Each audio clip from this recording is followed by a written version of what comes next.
Welcome to this edition of It's Your Business. In the wings, Roxann Taylor. She's a real estate broker. And it's interesting because we're seeing that high-end homes it seems like they're flying off the shelves across America. And certainly where our satellite facility is located, we're seeing that in Texas. But she's the expert. I'm not. So I want to figure out what's going on. What's happening that despite, we had a government shutdown, craziness with interest rate hikes and that kind of stuff, people at a certain level must be doing okay, and they want their house. They're going to get their house.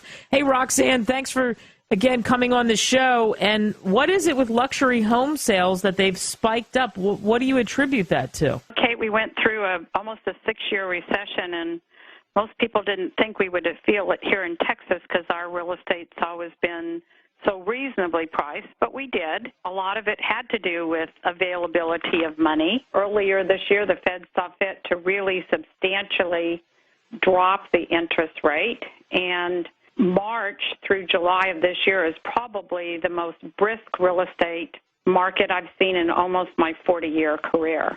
Wow, the most brisk. Yeah, it was absolutely amazing. I pinched myself every once in a while. But, yeah. In July, they kind of started to let the interest rates tick up a little bit. So it slowed down a little bit, but we are still selling homes. And after going through so many years of being on the quiet side, it's nice to see that people recognize that real estate's always been basically a safe bet where to put your money. Yeah, and you attribute probably some of that to that as well, because especially if you're investing in a luxury type home, there is a certain market for that. And from your point of view, as I said, this segment is It's Your Business. For you, as you're saying, you're pinching yourself. What a good feeling, because you've been in this game for a long time. It must have been nice to reap some of those rewards, right? Oh, yes. The last number of years have been fairly difficult when the number of buyers seem to dry up quite a bit. And a lot of people didn't buy real estate for a long time. They weren't buying much of anything the last 6 years. I know that I saw retail sales go up because people were spending their money other than the big purchases. Yeah. When you're in the real estate business, and I'm sure there are a lot of people that listen to us that are in real estate, it can be a really exciting career, but it definitely has highs and lows, doesn't it? You have to be able to hang through those lows. Oh, and I really, because I've been doing this over 4 decades, I've seen the little bell curves of when we've gone in the recession and when we've come out. And now I'm looking back a year ago where I particularly practiced real estate, the number of homes that were available under 500 a year ago, there's only a handful today. And, oh, my gosh, I lost out again. I should have bought up some of those a year ago, but it's just knowing when to do it. It's like playing poker almost. Yeah.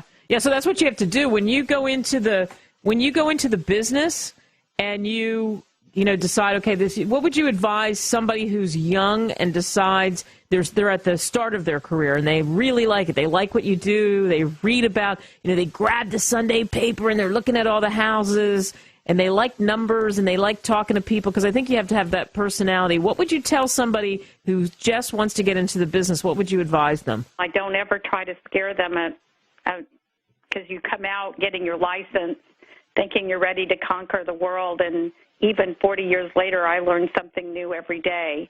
But I advise them always to get aboard with a team that has team members that have been in the business a long time. Because when it comes to times that are tough and you hit the block wall, you have to know how to either go over or around that block wall. And so you got, I guess, for sure, when we talk about business, you have to be pretty creative, don't you? You do, and it's like going into any kind of business today. You've got to go into it with plenty of capital. You may not make or close your first sale for 6 to 12 months, and you've got to be able to carry yourself and your lifestyle And it's an interesting career getting started, but once you get it started and it gets busy, you're going to have trouble stopping ever because it's all built on referral, you know? Yeah. It's and part of it is, too, it's other people can relate to this, I think, listening to America Tonight, as in I think everybody has to sell. If at some point in your life you're selling, I don't care what it is. If it's your daughter's Girl Scout cookies, you have to sell. You have to know how to sell. And when you look at real estate and you look at the trends, you look what's happening, and as we said, being creative and whatnot, a lot of times you also have to know when to say no, right? When you just know this is not a good deal. This client's not going to work, because there has to be clients in real estate, just like in other businesses, where there's no way you're going to satisfy them, right? Oh my gosh, I don't care what you're selling or what business you're in. There's always that 1% that it's not going to work, you know? Yeah. And yes, I don't ever compromise my integrity. So people come to me because they know that I'm always going to be honest with them. I'm not going to necessarily say what they want to hear.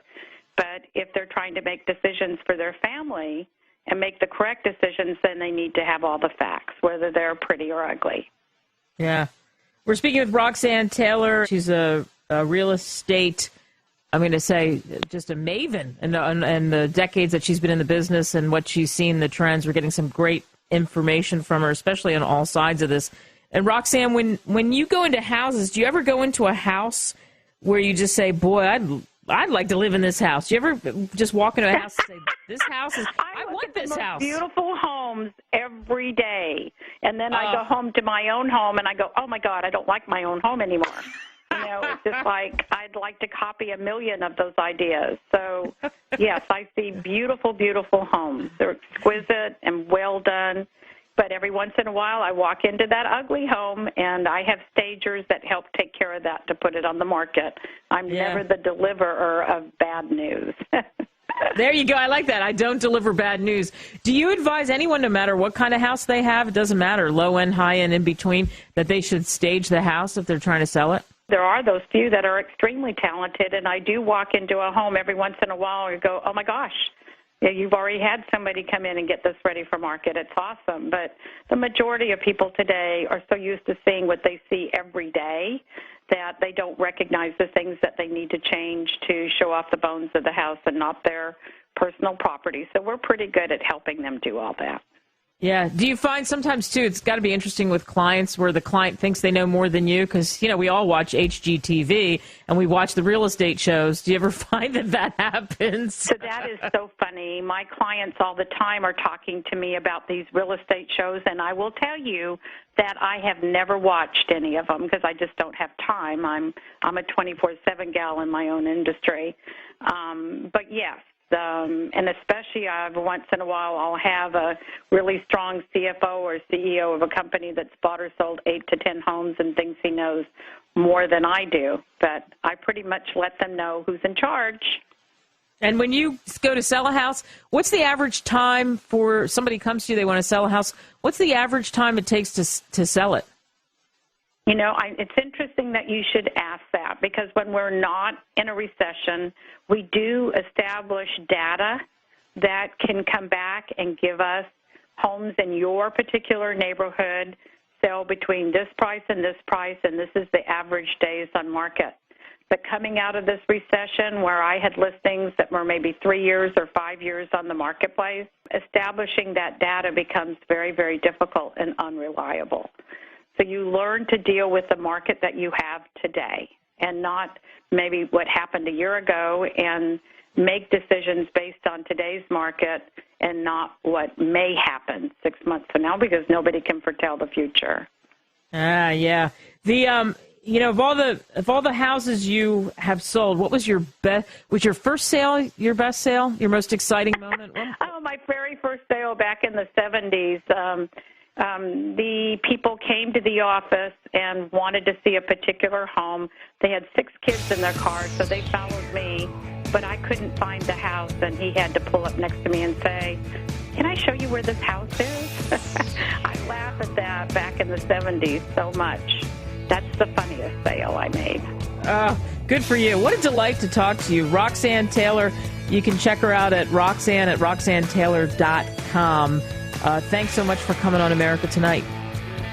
Thank you. Nice talking to you, Kay.